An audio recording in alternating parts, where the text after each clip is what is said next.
Hai teman-teman, selamat datang di IT News, tempatnya berita aktual dan fakta yang jarang diungkap media lain. Yuk dukung kami dengan cara subscribe, like, komen, dan share, supaya lebih banyak orang tahu apa yang sebenarnya terjadi.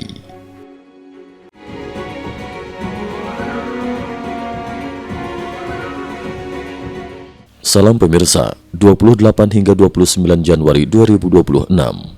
Ketegangan antara Amerika Serikat dan Iran kembali meningkat tajam pada akhir Januari, ditandai dengan pengerahan kekuatan militer besar-besaran, tekanan diplomatik berlapis dari Barat, serta manuver terselubung Rusia dan Tiongkok yang memperumit lanskap geopolitik Timur Tengah. Pada 28 Januari, Presiden Amerika Serikat Donald Trump secara terbuka menyatakan bahwa sebuah armada indah Angkatan Laut AS kembali bergerak menuju kawasan Iran. There's another beautiful armada floating beautifully toward Iran right now. So we'll see. Dalam pernyataannya, Trump kembali mendesak Teheran agar segera kembali ke meja perundingan untuk membahas kesepakatan baru yang ia sebut adil, masuk akal, dan bebas senjata nuklir. Trump menegaskan bahwa kesepakatan tersebut akan menguntungkan semua pihak, namun ia menekankan satu hal krusial. Waktu yang tersisa sangat terbatas. Pernyataan itu disertai peringatan keras bahwa serangan berikutnya akan jauh lebih dahsyat. Sebuah sinyal yang secara luas ditafsirkan sebagai ultimatum terakhir bagi Iran. Latihan militer AS dan konsolidasi strategis. Sejalan dengan pernyataan Trump, Pentagon menggelar latihan militer besar-besaran selama beberapa hari di kawasan Teluk Persia dan Laut Arab.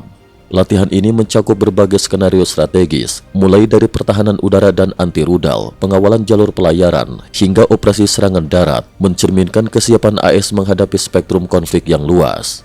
Di sisi lain, Washington juga memperluas konsolidasi militernya di belahan barat. Pada 11 Februari mendatang, Amerika Serikat akan menggelar konferensi pertahanan belahan barat pertama di Washington. Konferensi ini akan dipimpin oleh Ketua Kapal Staf Gabungan AS, General Kane, dan dihadiri oleh Menteri Pertahanan atau pejabat militer senior dari 33 negara lain, sehingga total 34 pemimpin militer akan berkumpul.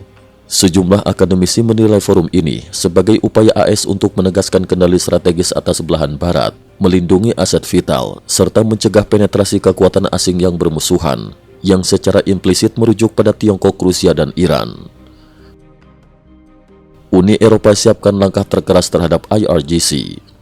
Tekanan terhadap Iran tidak hanya datang dari Washington. Pada 29 Januari, Uni Eropa melontarkan peringatan terakhir kepada Teheran. Menjelang pertemuan para Menteri Luar Negeri Uni Eropa, Wakil Presiden Uni Eropa Kaja Kallas menyatakan secara terbuka bahwa Uni Eropa siap memasukkan Korps Garda Revolusi Islam Iran (IRGC) ke dalam daftar organisasi teroris sejajar dengan Al-Qaeda, Hamas, dan ISIS. Para ahli memperingatkan bahwa langkah ini akan berdampak luas. Jika IRGC resmi ditetapkan sebagai organisasi teroris, seluruh asetnya di wilayah Uni Eropa berpotensi dibekukan. Anggota IRGC juga akan menghadapi risiko hukum serius saat bepergian atau transit di Eropa, termasuk penangkapan dan ekstradisi. Selain itu, perusahaan atau individu yang memberikan dana, teknologi, peralatan atau layanan kepada IRGC dapat dianggap membantu terorisme dan terancam tuntutan pidana. Reuters melaporkan bahwa Uni Eropa telah menyetujui paket sanksi baru terhadap Iran, menargetkan individu dan entitas yang terlibat dalam penindasan protes domestik, serta dukungan Iran terhadap Rusia dalam konflik Ukraina. Bersamaan dengan itu, Departemen Keuangan AS juga memperketat sanksi, membentuk tekanan ganda, pencegahan militer dan pencekikan finansial. Rusia kirim hadiah militer ke Teheran. Di tengah meningkatnya tekanan Barat, Rusia bergerak secara senyap. Sejumlah media mengutip laporan Izvestia pada 28 Januari yang menyebutkan bahwa setidaknya satu unit helikopter tempur Mi-28N1 buatan Rusia telah tiba di Iran. Helikopter tersebut terlihat masih menggunakan kamuflase digital, belum dipasangi baling-baling utama, dan masih dibungkus pelindung, indikasi kuat bahwa unit tersebut baru diturunkan dan belum digunakan dalam operasi tempur. Mi-28N1 dikenal memiliki kemampuan serangan anti-tank dan sasaran darat yang sangat kuat. Banyak analis menilai pengiriman ini sebagai sinyal politik Moskow untuk memperkuat moral Teheran sekaligus memamerkan aliansi militer Rusia-Iran, terutama di tengah kehadiran kelompok tempur kapal induk USS Abraham Lincoln di Timur Tengah. Peran Tiongkok dinilai ambigu. Sementara itu, sikap Partai Komunis Tiongkok PKT dinilai semakin kontradiktif. Secara terbuka, Beijing menyuruhkan penahanan diri dan menentang penggunaan kekuatan. Namun di balik layar, langkah-langkah yang diambil menunjukkan kehati-hatian ekstrim. Menurut laporan New Tang Dynasty, Beijing diam-diam menarik sebagian teknis dan anggota keluarga mereka dari Iran, hanya menyisakan staf diplomatik dan inti perusahaan dengan profil rendah. Langkah ini dinilai sebagai upaya mengurangi risiko langsung, sambil tetap mempertahankan proyek strategis di Iran.